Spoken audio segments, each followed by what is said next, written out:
Welcome to the MSDW podcast. I'm Jason Gumpert, editor at msdynamicsworld.com. And on this episode, we talk with the authors of the newly released Security and Audit Field manuals for Dynamics GP and for Dynamics 365 Finance and Operations Enterprise Edition. Our guests are Andy Snook, Mark Polino, and Alex Meyer.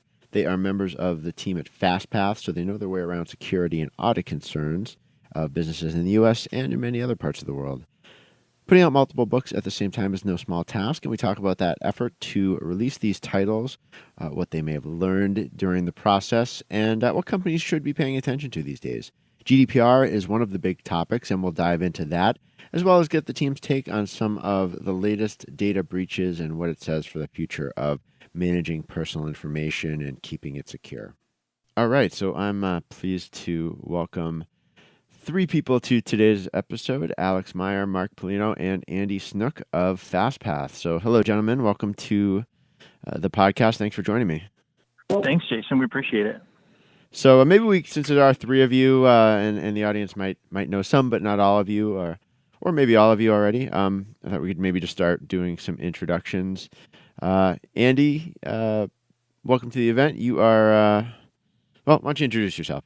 Thanks, Jason. Yeah, my name's Andy Snook. I'm the CEO at Fastpath. I've been working at Fastpath for almost going on 15 years now, 15 years. And I work primarily on our strategic side, so working with some of the new integrations we have and working with a lot of the audit partners as well. So I have a background in SAP and was a Dynamics implementation consultant, both on GP, AX, and then CRM as well. So happy to be here today, and thanks for having me, man. No, my pleasure. And Mark Polino, I mean, if anyone's been reading our site for any amount of time, hopefully they do already know you, but why don't we let you introduce yourself too. Sure. My name is Mark Polino. I'm the Director of Client Services at Fastpath. I've been there a couple of years now. I'm a CPA and a Microsoft MVP for Business Solutions, and I've been in and around the Dynamics space for way longer than I want to admit. And Alex Meyer, welcome to the podcast today. Yeah, thanks for having us. My name is Alex Meyer. I'm the Director of AX and Dynamics 365 for Finance and Operations Enterprise Edition development. So I blame Microsoft for that name. But basically, I lead the team when we're doing our integrations with any of the AX or Dynamics 365 products. Using our solutions. So thanks again for having us. Yeah, no, and we can certainly chat about those names a little later too. It's been quite the thing to gripe about over the last 6 months to a year. But the real reason I wanted to get all of you together was because you just released two new books that I think are relevant to a lot of the MS Dynamics World audience. They're all about one focuses on Dynamics 365 Finance and Operations Enterprise, also previously known as AX. Another focuses on GP, all about security and audit, right? That's right. So I don't know which one you guys want to dive into first. I think Mark, you actually wrote a piece just recently on the AX/Dynamics 365 side, which was maybe a little more GDPR focused, but nevertheless, certainly has you thinking on that side of things, right? It does. We're seeing a little bit of everything across the board. The books themselves were a ton of fun to write. Andy was sort of cast the vision for a book. He and I talked about writing them for, 8 years, something like that. And so what we really wanted to do was try to build some books with that mix of really good security principles and then tie those to how they apply in an application. Because it's really easy to find a bunch of good rules that are written by auditors, but taking those rules and translating them into something that someone can actually use and apply and work with in an application tends to be a whole lot tougher. So that was our goal. And on the Dynamics 365 side, Alex is just I will give him a shameless plug for the blog. Alex, jump in with the exact URL for me. Yeah, you can find it at alexdmeyer.com, and then there's my blog is there's a link there. I believe it's Dynamics 365 for Enterprise is the blog title. So all of the work that Alex did just became a huge foundation for that application part of the book. What was nice is good principles are good principles. So the GP and the Dynamics 365 books are very similar from that standpoint, but where they diverge really is on how you apply those in each of those applications. Yeah, I mean, I would think that that is the case, that there's a lot of commonality, and I think in talking to the two guys in the past from time to time, it sounds like that's always one of the things that you come away with, that there's always application specific considerations, but the conversation for any organization is going to revolve around a lot of fundamentals, right? That really are kind of platform agnostic. Right. Good security. Do you have adequate segregation of duties? Do you have control of your system? Do you have control over adding users? Do you understand who can do what in the system and what they're actually doing with that access? Those types of principles are consistent. But then when you talk about, well, how do you add a user? How do you manage adding a user in Dynamics 365 versus GP, and what are the tools available for appropriate segregation of duties between the two products? What can they do? What can't they do? That's where it gets to be interesting to split the books out that way. I really liked your behind the music approach. You kind of gave us a little bit of the, I don't want to call it dirt, but some of the decision making that went into doing two different books. Well, one of you wanted to do one of you wanted to do the other, so you just did both. Mark, you knew what you were getting yourself into here, right? I mean, you've written enough books at this point. I did, but two books in a short period of time was a lot of work. It was considerably more than even I was expecting, and I was it was really helpful to have both Andy and Alex participating in that. Just big chunks of the AX book are nothing but Alex's work, and that left me free to tackle some of the big chunks of the GP book. And Andy was kind of there the whole way, just making sure we were hitting what we needed to hit, and that we weren't missing any big chunks. So it was really nice to be able to write a book with both of these guys. Yeah, I always kind of know, Mark, at least for you, when you do have a book in the works, because you tend to go a little quiet because because we'll email back and forth, fairly regularly, and you tend to go quiet. And I know that's probably you're onto your next book, because I think since I've known you, it's probably been 6, 8, 10, I don't know, a lot. You've put out quite a few books with your name on the cover, if not by yourself, then with others. Yeah, I think I'm up to 12 or 13 at this point, so it's been a fun ride. One of the things I was curious about is whether it's sort of that journey. So writing the book, obviously you go into it with ideas and things you already know. And Alex, let me maybe put this one over to you. Are there things that you kind of discover about the product or about the theme as you force yourself to sort of work through all these chapters and all these different topics that maybe hadn't been as clear to you before? Is there anything like that jumps out on the D365 side? Yeah, especially with the rapid release that Microsoft is going through. They've released 7 different platform updates in the past basically year. So every release date, and they add more.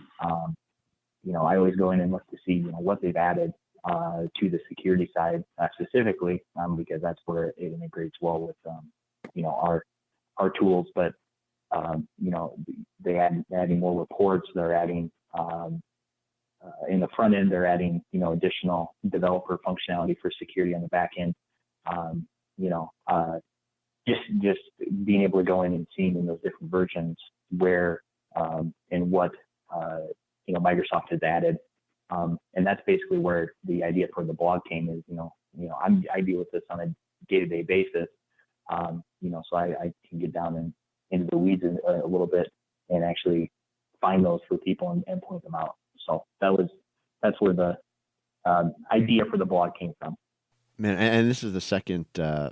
This is one of 2 books that I think is actually just coming out right now that's related to Dynamics 365 finance operations enterprise. And it's just, you know, you have to, with the enterprise name ending so soon, it's like you still have sort of some number of months where this is sort of valid, and then I guess all the publishers of every book in the Dynamics space is going to have to, you know, sort of do a new edition with a new cover on it. Not that the product's changing, but the naming is going to force a whole bunch of publishers to you know, adjust in the fairly near future with this.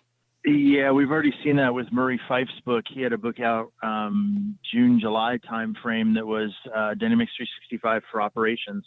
And I know that they've already renamed that once to address the Finance and Operations Enterprise Edition. So it keeps us on our toes. Yeah, I think that's I'm certainly curious. I just put out a piece by a NAV and CRM MVP, James Crowder, and he's you know, that's like his big point too, is, you know, he feels like he knows a lot about what the future holds for the roadmap, but what are those names going to sort of transform into in the future? Yeah, I mean, getting back to sort of the genesis of these books, you know, do you feel like, you know, well, I guess, where do you go from here with them? You know, you have a lot of knowledge. You've just put it out. Sort of what's next for, you know, putting these in front of readers? Well, so we'll have a bunch of them at GPUG Summit and to try to drive awareness there. We're committed to keeping them up to date. So GP 2018 will get a book in the first part of 2018, probably January timeframe. Really, it will be addressing, you know, the addition of the new stuff and the changes that are there for 2018. For Dynamics 365, it's a little tougher to pick the points of where a book makes sense. So we haven't yet picked a time frame. We're kind of picking and choosing our way through what Microsoft is doing. But with the rapid pace of release, you almost just have to put a stake in the ground and say, we're going to do it as of, you know, this release, and that's kind of the best you can do at this point. We were literally making changes all the way up to the end of the deadline, because as we're wrapping things up, Microsoft is dropping new features. Is there anything that has caused you to maybe change the approach, or maybe that you foresee changing, that either stems from what software buyers are doing these days, or what regulators are doing? Is there anything that you really have your eye on for, you know, I know I've kind of griped about product names, but outside of outside of sort of the software products, is there anything on either the software owner's side or the regulator side that you really have your eye on for where other changes are coming? In terms of the software, we've you know, I think the Dynamics 365 team is continuing to shore up that offering, tightening up some of the tools they have with respect to audit logs and then platform pieces. You mentioned GDPR briefly before. That's the General Data Protection Regulation coming from the EU, and that's going to really put some additional privacy rules around things. So you know, Microsoft is moving to address that at the data center side. Companies are going to have to address it on their end as well. That seems to be the big one that has people's attention at the moment. GDPR, is that, are you seeing different responses or different attitudes toward it, different awareness in different countries, or different kinds of companies? Andy, you're probably in a better position to tackle that.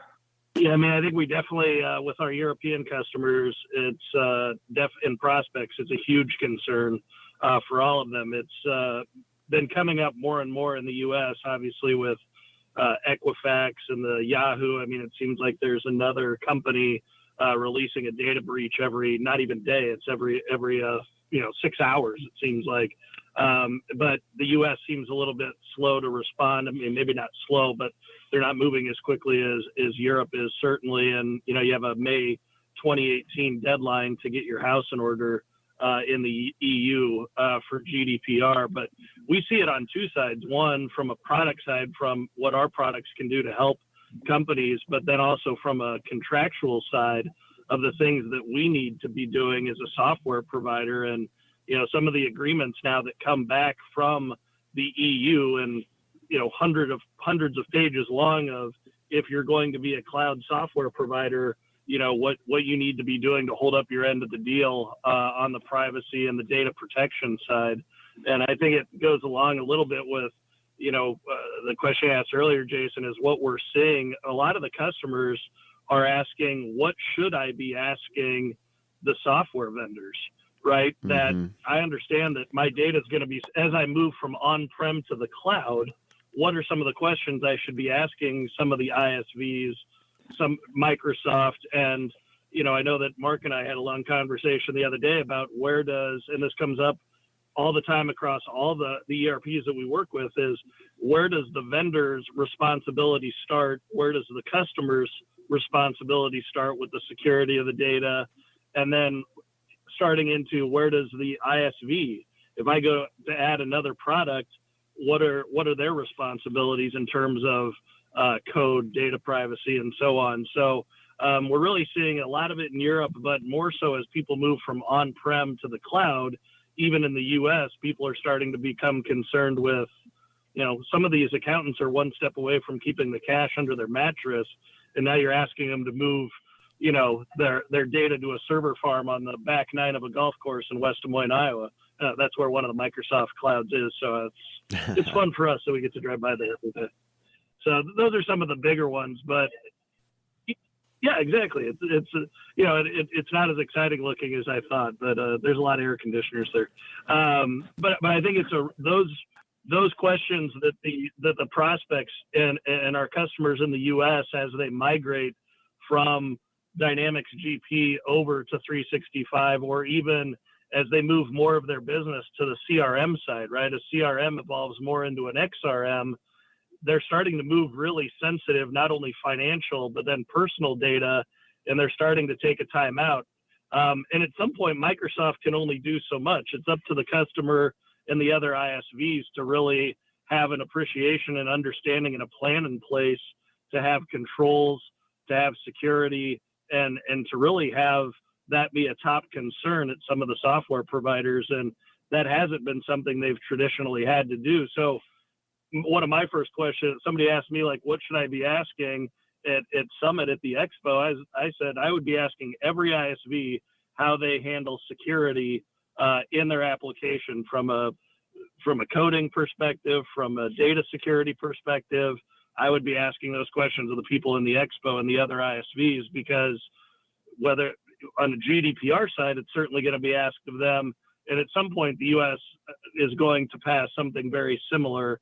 I feel, when that would happen, I'm not sure. With GDPR, I certainly understand how important it is. I think I finally got it when I was at the Summit EMEA event, which was about eight months ago now or something like that. And Microsoft's keynote address literally started with, "We're on top of it with GDPR." I mean, that was literally the first. I think first or second statement that they made in sort of kicking off the event. And I said, okay, so this was clearly something they want to make sure that they know their customers are on top of. But sort of beyond that, and I know there's very serious penalties for not complying or for having breaches. But does it really does GDPR really put like sort of different standards on companies than they would have had before? Or like for Fastpath, does it create sort of different sort of secure things to watch for, or things to audit for than you would have had than solutions would have done in the past? If the biggest thing is companies are actually going to have to do what they should have been doing all along, right? In theory, everybody should do auditing, right? That's why they teach it in undergraduate business school. I should also go to the gym every day, and that doesn't happen either, right? So until somebody's compelled to do something, but for some of it is fairly straightforward. As Mark mentioned at the beginning, like with the book, it's, do you know who has access to the system, right? So when you start going through GDPR, the first thing any company is going to do is say, you need to make sure where any personal information is stored across all of your business systems, but specific to Dynamics in this case, are they vendors? Are they customers? Is there HR data? Where does that data live, and identify that? Then who has access to that data? Who can change that data? And then so from that standpoint, it's not really any different than this is critical business data. We need to know who's been accessing it, who's been changing it. And those are really straightforward things. The one thing that's going to be interesting to see how companies handle is part of GDPR is that whole concept of the right to be forgotten. And that right to be forgotten is, hey, if I email somebody and say, I want you to remove all of my personal information from your system, all your systems, right? That gets to be a little bit of a challenge because you have to document that you received it. You have to demonstrate that it was actually done, that in all the systems, that it was done, and then who did it, and then provide the evidence that you did that. Those are all standard processes that need to be audited. So those are all things that we can help companies with, actually saying, was that data removed, who removed it? But how you do that across systems is going to be a challenge. One of the bigger challenges, I think, for a lot of IT teams and business teams is that right to be forgotten. But the basics of who has access to the data, who's been changing the data, and the one thing that's kind of new is it's who's seen the data, right? Because it's not, okay, I can just pull that up, I can take a screenshot and walk out the door with it and sell it to somebody as a list. That gets a little more complicated, and our tools were already doing a lot of that and have been doing that for the last 6 or 7 years. It's just a matter of, I don't know how many companies were really in tune with that as a control until the personal privacy is come into effect. It's so interesting to talk about security after you've been thinking about other sort of software topics, because so often it makes you want to slow down from the other conversations. Like I was just talking to someone about the idea of purpose-built apps, and that's one of Microsoft's big pushes, that using tools, especially cloud-based tools, to provide workers or provide customers or partners with just the information that they need to sort of interact or do the transactional work that they do. But that seems to me like, from a security perspective, okay, all of a sudden you're making vendor information or customer information available in a sort of a new app that lives in the cloud and is connected 3 different ways, or through 3 different systems through another integration technology. That's got to just throw a whole nother level of complexity into your security planning. Yeah, it goes back to the Spider-Man thing, right? With great power comes great responsibility. It's really cool with the common data structure that you can go into Excel and you can just start hammering in journal entries, right, Mark? That's really efficient, yeah. Right? But it gets to be a little bit scary a lot of the business process owners get really excited about the flexibility, the opportunity, but a lot of times when you're building those systems, nobody thinks about the security, what mistakes could happen. And it's not very much fun to think. It's like, auditors are a lot of times the buzzkill, right? Or the security side of it. But Mark, I know that kind of came up as we were writing the book, right? As to how are we going to handle that in terms of what the common data allows you to do. And it's really hard to write rules around, well, it can really do anything you want it to, right? Yep, exactly. And I think there's some insidious things hiding in ERP systems when it comes to personal data. Both GP and 365 and AX as well, in the vendor record have vendor birth date. From an ERP system, vendor birth date is nobody cares when your vendor was born. But if your vendor's name is Bob Smith and his birth date is in there, suddenly I care, because we start to see personal information that nobody thought was important is now hidden in my ERP system. Yeah, I mean, just the idea, I'm thinking of one of the things that's been demoed recently. I don't think it's released yet, but the idea of being able to build and execute flows from a page in 365, the SMB app, the idea that someone could go in and all of a sudden build a process that's going to start emailing personal data or emailing points of data to someone who needs it to do their job, fair enough. But and that's going to be landing in email inboxes, to be approved or to do whatever is I imagine that's another area that you'd have the security and audit people at a company have to slow everyone down on. Need to know if it happens, right? Yeah, I think we end up a little like where the reporting folks eventually end up. Self-serve reporting is great, but unless everybody's on the same page, you still don't have one version of the truth. And applications are like that too. Being able to just build your own application is fine, but in particular in an enterprise, there may be all kinds of other things that the person building the application doesn't think about.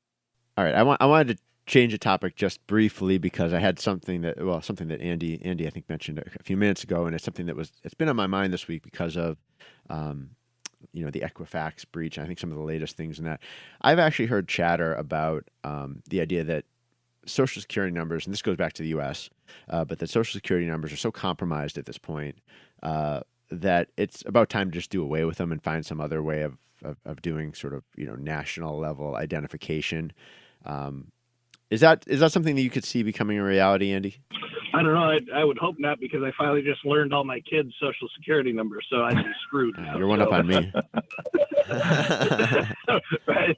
But don't ask them for it. I won't tell them to you now. But I mean, I think at this point, everybody, the fact that 3 billion or trillion, I was surprised of how few that was with Yahoo. I mean, the thing is we're going to have to start thinking harder about, and that's really with all the companies. And when we're talking about doing development projects and custom development, the first thing you do when you implement any sort of program around GDPR or SOX or whatever it may be is you have to build a culture at your company that these things are important, right? Because a lot of times some of this stuff isn't even malicious. It's a developer going, wow, look at this cool thing I did. And then nobody knows that, hey, you probably shouldn't write an app that sends everybody's Social Security number out, right? So I think a little bit as a country, there's not only Social Security numbers are compromised, it seems like pretty much anybody can get into anything. And so I think we're going to see a turn into,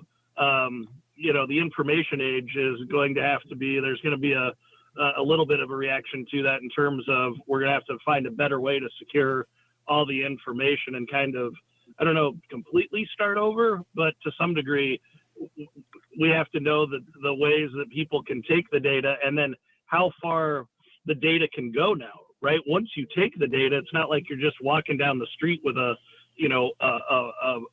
file box, right? I mean, once that data's gone, you have no idea where it is, how to get it.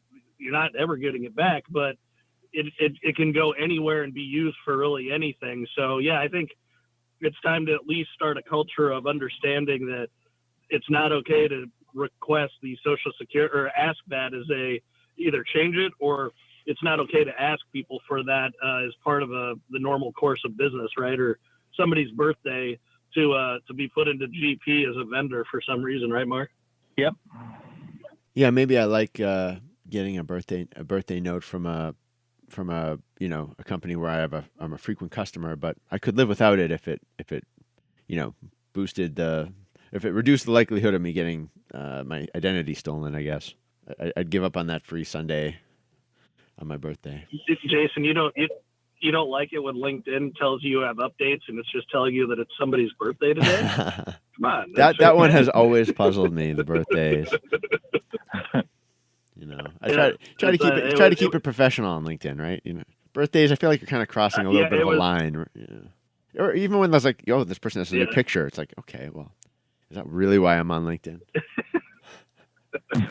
I feel this. I would get all excited. Oh, look what happened! Oh, it's just somebody's birthday. Come on. All right. Well, I don't know. Any other learnings? I want to take it back to the book again, or the books, I should say. There's two out there, Dynamics related. There's also a NetSuite focused one, right? That kind of preceded it. Yes, there is. Yeah. I don't know. Anything else you'd call out of note that you think makes any of those books in particular, worth picking up? Well, I mean, I think they're all worth picking up. It's like asking me which of my children I like better, and it's the one that has a job. But the books themselves, really, we tried to make them approachable. We tried to make them, really kind of dig into both the principle and the details. Belinda Allen was kind enough to go through the GP book, and she was emailing me every couple of hours as she's going through it with things she learned. And that she's like, I didn't even know that screen existed in GP. And in terms of Dynamics 365, just from my perspective, I learned a ton in terms of the nuances. I mean, that the software will do this, but how does it do it in terms of if I'm adding a role or if I'm doing, some other type of security related thing, if I'm building a workflow to better manage segregation of duties, how do I actually build a workflow? What do those things look like? So for me, that was a ton of fun to get my hands dirty walking through all of those things, because you can't build screenshots without actually doing the stuff. So that's part of the fun. All right, excellent. Well, we're recording this on a Friday, and Summit's just coming up. I know in the past, Andy, your team has done road trips and whiskey distillery tours. Is there any interesting fun angle this year? We leave for Louisville tomorrow morning. We're driving down. Some of the team is driving down, and then we're going to stop at a couple of distilleries on our way into Nashville on Sunday and watch the Cubs beat the Nationals tonight, potentially, and then try to be into to Louisville tomorrow to watch the Cubs again. But and then of course we have our party on Thursday night down on Broadway, so that'll be fun. And everybody that's listening or otherwise at Summit's invited. It's just our way of there's so many volunteers that put in so much time. I know Mark and Alex are great examples of that, presenting content and helping people out throughout the week, that it's just our way of saying thanks and buying everybody a beer and having some fun. And we'll also have a whiskey tasting there this year as well. So, Summit's one of our favorite times of the year, because we actually get to talk to the users, and one-on-one. And we always try to take the development team, our support team down, because we try to remember when we're in Urbandale, Iowa every day, that there are people that use our software every day. And the goal of our software is to make their jobs easier, right? So they can get back to either doing other work or going home and coaching Little League or doing something else. That's why we do what we do. And so it's just that reminder that when you get to go and see those people, it humanizes it more, right? It's not just a name on the other end of an email or a support ticket, that there are people there. So the party's kind of a way to say thanks to everybody, but not just our customers, to everybody that makes Summit and the Dynamics community what it is. So we'll probably pick up more than a few bottles of fun stuff. Well, in fact, I'm sitting in my car right now with 18 bottles of Jack Daniels, so I'm not sure what the federal laws are of taking whiskey across state border. But you're going to bring it back to its home, right? Over on the way down. Yeah, that's right. It wants to go. It can't be illegal to take it back into Tennessee. That just can't be. I don't know at what point it becomes illegal, but hopefully we don't find out, right? I won't release this till you're in state, just to make sure. I don't want to tip anyone off. Appreciate that. Well, I love the road trip idea and the loyalty to the bourbon and the Tennessee whiskey and all that. Hopefully hope to have a taste with you guys. I want to say thanks to all three of you for joining me. Congratulations on the books, Alex Meyer, Mark Polino, Andy Snook. It's been fun. Thanks so much, Jason. We really appreciate this. Thanks, Jason. We'll see you in Nashville, man. See you there. All right. Hey, guys. Safe travels.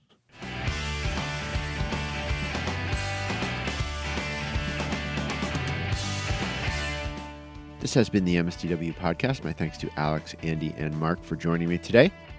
Let us know what you think about the podcast. You can contact me, Jay Gumpert, at msdynamicsworld.com. Until next time, this is MS Dynamics World signing off.